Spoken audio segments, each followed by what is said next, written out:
السلام عليكم البنات ومرحبا بكم في القناة ديالي. اليوم جبت لكم وصفة سهلة مهلة لقهوة العشية توجد في وقفة. جبت لكم وصفة الكروكي.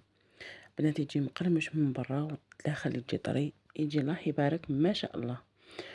الوصفة سهلة وتوجد في دقيقة، يعني القهوة تاع العشية ولا لولادكم قوتي يعني دوه معاهم المسيد يجي ما شاء الله. راح نبداو في الوصفة على بركة الله ان شاء الله بربي، اللي هي سهلة وفيها مقادير خفيفة وكاينين على الاغلب كاين في كل دار يعني.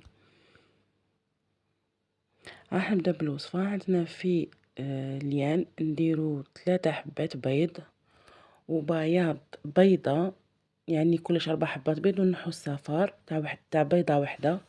عندنا كاس غير ربع سكر، عندنا نخلطوهم مليح مع رشة ملح حتى يذوب لنا كامل هذاك، نحسوا هذاك الحبيبه تاع السكر دابولنا.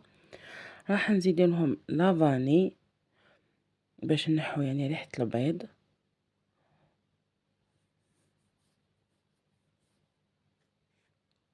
نزيدو معاهم مبشور القارص اللي هي مغرفه صغيره من مبشور القارص، ونص مغرفه لافاني، لانه مبشور القارص ولافاني كي يكونوا يعني فيتنين يعطيو ريحه قويه بزاف.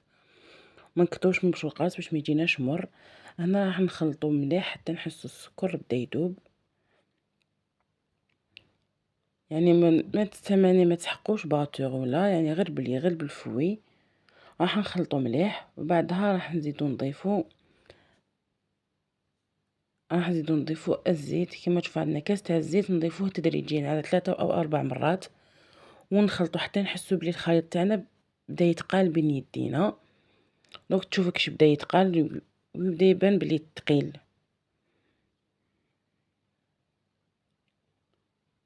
شوفوا لهنا بدا الخليط تاعنا يتقال. هنا راح نزيد الفارينه والخميره اللي هما 2 باكيات خميره الحلوى.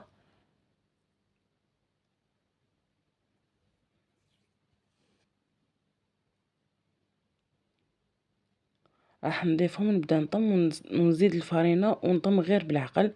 البنات ما تسرعوش الفارينه، خاطر كاين الفارينه اللي من بعد كاين اللي الفارينه اللي تشرب تمتم، كاين الفارينه اللي ما تشربش تمتم. يعني ديروا الفارينه غير بالعقل وطموه باش ما يجيكمش يعني حكم روحه. شوفوا العجينه تاعو كيفاش تجي طريه وميم طون ما تتلصقش في اليد.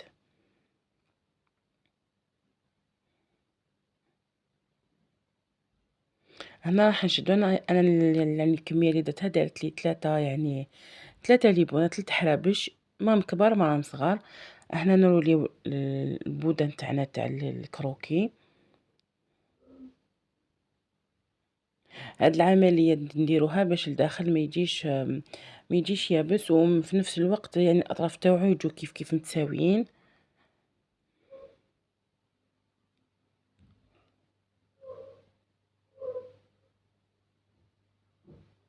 حاولوا ديروه كامل كيف يعني من الطرف للطرف، بعدها ترفدوه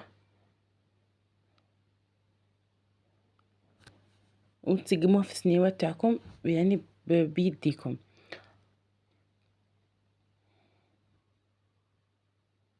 وراح نبسطو هكا شويه برك بيدي، يعني حاجه خفيفه برك، لانه باش ما يجيش بومبي مع اللي فيه الخميره يزيد يطلع.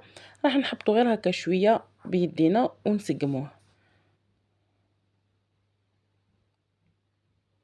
بعدها ديروا له البيض من الفوق، ديروا صفار داك تاع البيض اللي خليناه مع شويه حليب. واللي حبوا يكون يعني الوجه تاعو بزاف يعني مارون، تقدروا ديروا شويه قهوه ودهنوه. ويعني تزيين يعني المعتاد تاع الكروكي بالفرشيطه. هنايا البنات بعد ما طاب شوفوا كيفاش يطيب محمر. شوفوا الداخل كيفاش يجي البنات، يجي طري.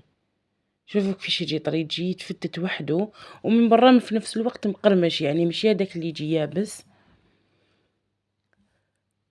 ان شاء الله البنات يكون عجبكم الفيديو. ما تنساوش ديروا جيم، تشتركوا في القناه. الفيديو اخر ان شاء الله.